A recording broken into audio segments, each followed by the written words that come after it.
Y le consultaba sobre el papel de Delcy Rodríguez porque usted habrá leído también que en los últimos días se le menciona mucho como aquel personaje que estaría dispuesto a entregarlo todo para quedar en el gobierno, para quedar al mando de Venezuela en el escenario de la captura de Nicolás Maduro. ¿La ve usted con este perfil de traicionar a Maduro? Bueno, de las mafias siempre se espera cualquier cosa. Recuerden la historia del Capone, recuerden la historia de los carteles de droga, cómo se ejecutan o se ejecutaban unos con otros.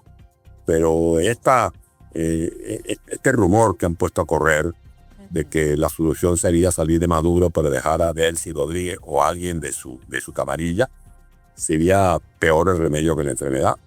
Porque esto no es que es más de lo mismo, es peor que lo mismo. De allí que no pueden presentarse con su cara muy lavada diciendo que no tiene nada que ver con este terrorismo de Estado, que no tiene nada que ver con el saqueo que le han hecho a las finanzas de Venezuela. Ellos han estado metidos en todas estas negociaciones inescrupulosas, operaciones de corruptelas con el petróleo, con el oro, con las finanzas públicas. De allí que aquí lo que hay es que ejecutar el mandato que dio el pueblo de Venezuela. Y lo dio de manera categórica, porque el 28 de julio del año pasado, repito, más de 7 millones de venezolanos sufragaron a favor de la opción que encarnan Edmundo González y María Corina Machado. Aquí no puede haber ningún tipo de vacilaciones de divinamiento. Y eso, ¿no? Muchos venezolanos en estos momentos esperando precisamente que se dé el proceso de transición. Lo que ha anunciado Nicolás Maduro y su mano derecha, el número 2 también del régimen, Diosdado Cabello, es que ese escenario no se llegaría a producir porque se generaría además un caos total en las calles. ¿Considera que eso se puede llegar a registrar con la salida de Nicolás Maduro? No, muy importante tu pregunta porque me permite salir al paso a esta maniobra publicitaria con la cual quieren generar pánico, confundir la verdad. Y la verdad es que el caos ya existe en Venezuela. Es un caos cuando tenemos a más del 70% de la población en situación de pobreza. El caos lo representa Maduro, que ha desbaratado la principal industria petrolera de Venezuela, que ha vaciado las reservas internacionales. Mire, en Perú, por ejemplo, desde que salió el presidente Fujimori hasta ahora, creo que han habido 10 presidentes. 10 presidentes. Y en medio de esa crisis, Perú tiene, creo que no menos de 85.000 millones de dólares de reservas internacionales. Y en medio de todos estos conflictos de orden político que han estremecido al Perú, más o menos se controlan las variables de la inflación, del control de cambio. En Venezuela no llegamos ni a 5.000 millones de dólares de reservas internacionales. Y hay que ver la riqueza de Venezuela en materia de petróleo, por ejemplo, en comparación con el Perú. Pero ¿qué ocurrió en Perú? Que en Perú se ha preservado la autonomía del Banco Central.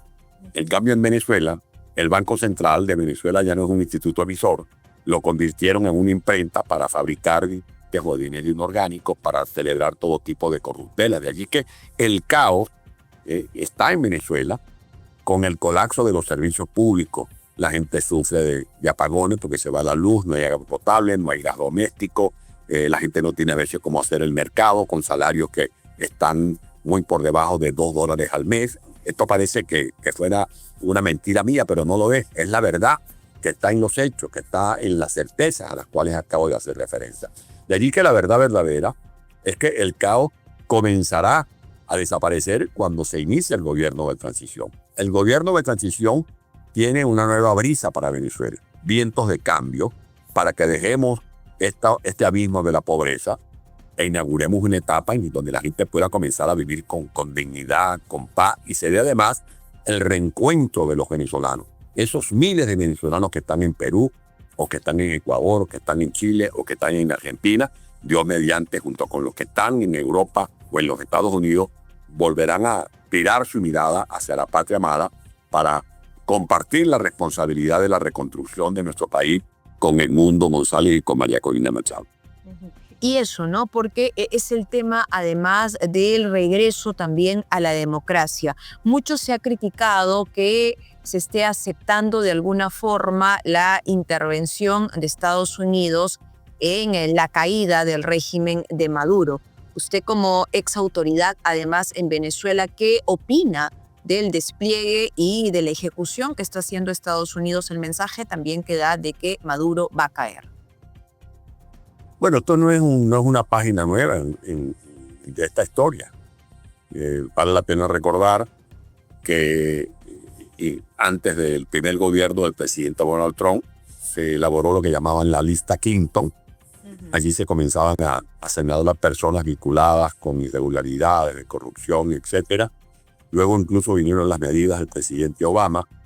Luego, en el primer gobierno del presidente Donald Trump, busquemos allí en las redes sociales cerco antinarcótico y recordaremos o podremos confirmar que también se impulsaron medidas para combatir el narcotráfico y que luego el propio presidente Joe Biden ofreció una recompensa que ha escalado a $50 millones, el doble de lo que se ofrecía por la captura del terrorista más temible de la humanidad, que era Osama Bin Laden.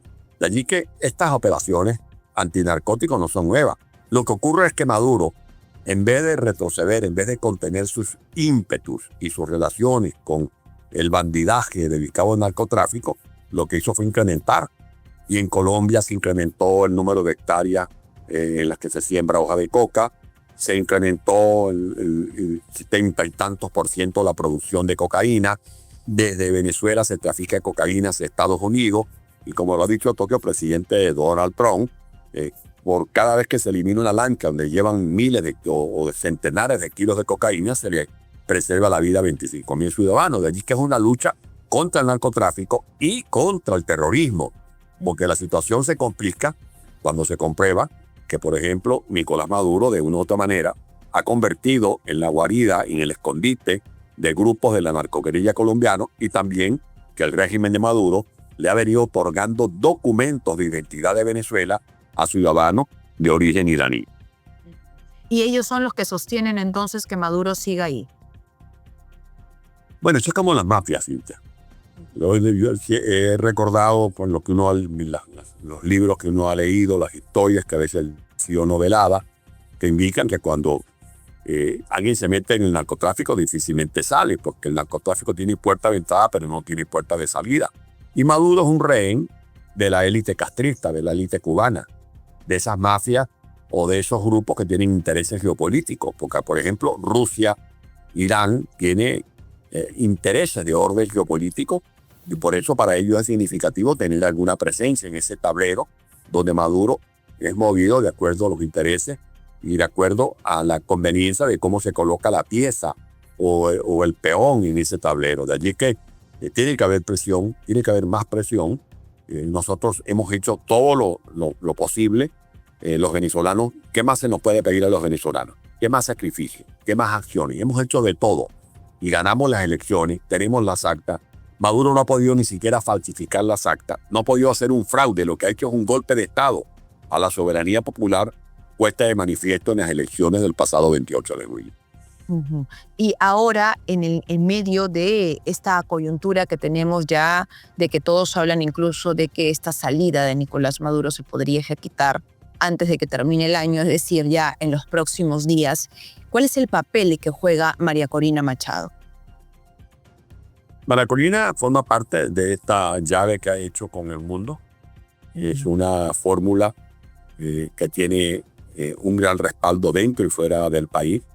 Después de las elecciones que acabo de citar, las del 28 de julio del año pasado, donde el mundo gana con casi el 70%, el número de respaldo a la idea del cambio de régimen ha subido 80, 85 y ahorita el 90% de los venezolanos respaldan la opción del mundo de María Corina. ¿Qué significa esto? ¿Cómo tenemos que leer estos dígitos? Bueno, que en ese 90% se deben contar a mujeres y a hombres que antes votaban por Chávez o votaron incluso por Maduro, pero que hoy están realmente agotados de esta tragedia, cuyo responsable es sin duda alguna Nicolás Maduro. Por lo tanto, el liderazgo de María Corina Machado es cada día creciente.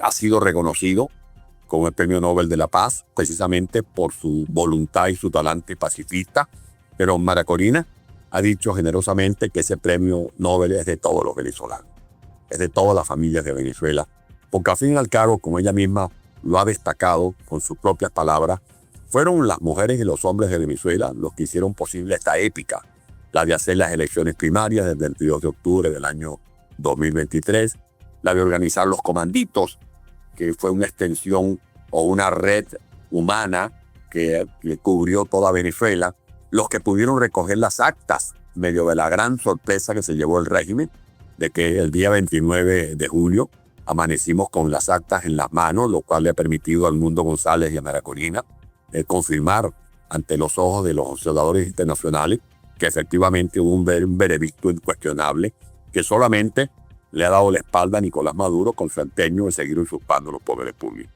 Claro, y todos hablaban, ¿cierto?, en medio de las elecciones de julio del año pasado, precisamente eso, que esas elecciones iban a ser diferentes e iban a ser el cambio contundente. Sin embargo, no se logró concretar el tema de que asuman los verdaderos ganadores, porque hemos visto cómo Nicolás Maduro hizo de todo para permanecer en el poder. Muchos ciudadanos aún se preguntan eso, ¿no? Con la caída de él, en el escenario que Estados Unidos logre su objetivo, que es la captura de a quien califican como el mayor narcotraficante a nivel mundial, ¿el proceso de transición va a poder darse de manera efectiva o consideran ustedes que aún hay grupos que puedan tratar de bloquear este proceso de transición? ¿No? Hablábamos antes del caos en las calles, pero ya, si no tienen estos grupos para generarlo, ¿se puede mantener la transición y llegar a la democracia en Venezuela con la caída de Maduro? Es que lo más importante en destacar nuestra respuesta a tu interrogante, a tu inquietud, es de reiterarle a la audiencia que el Mundo y María Corina tienen un plan de acción de gobierno. Incluso están previstas las medidas, los decretos, los proyectos que deben comenzar a activarse relancinamente las primeras 100 horas, los primeros 100 días, porque este es un plan que se denomina Tierra de Gracia, que viene siendo elaborado hace años y que lo ha asumido con mucha pasión el Mundo González. Son equipos multidisciplinarios que se plantean la reactivación del Estado de Derecho, levantar de sus cenizas las instituciones que están postradas, cómo recuperar la economía de Venezuela. Venezuela llegó a tener un desplome de su Producto Interno Bruto cercano a los 80 puntos. Cómo poder avivar el aparato industrial, comercial, reabrir las miles de fábricas, de empresas que han cerrado, que han quebrado. Cómo comenzar a reconstruir el tejido humano, porque en Venezuela están metidos allí en un abismo de pobreza millones de familias. Familias que están rotas, como lo hemos venido comentando, y ustedes lo viven en Perú, en Ecuador, en Chile, donde vemos a miles de venezolanos que jamás llegamos a pensar que íbamos a tener que emigrar. Pues bien, todas esas políticas, todas esas iniciativas van a ser garantes de que en Venezuela va a haber gobernabilidad, que vamos a ir superando este caos que nos está dejando, esta estela negra, diabólica que nos deja Nicolás Maduro, para que Venezuela pueda retomar esa senda del progreso y sobre todo de la paz,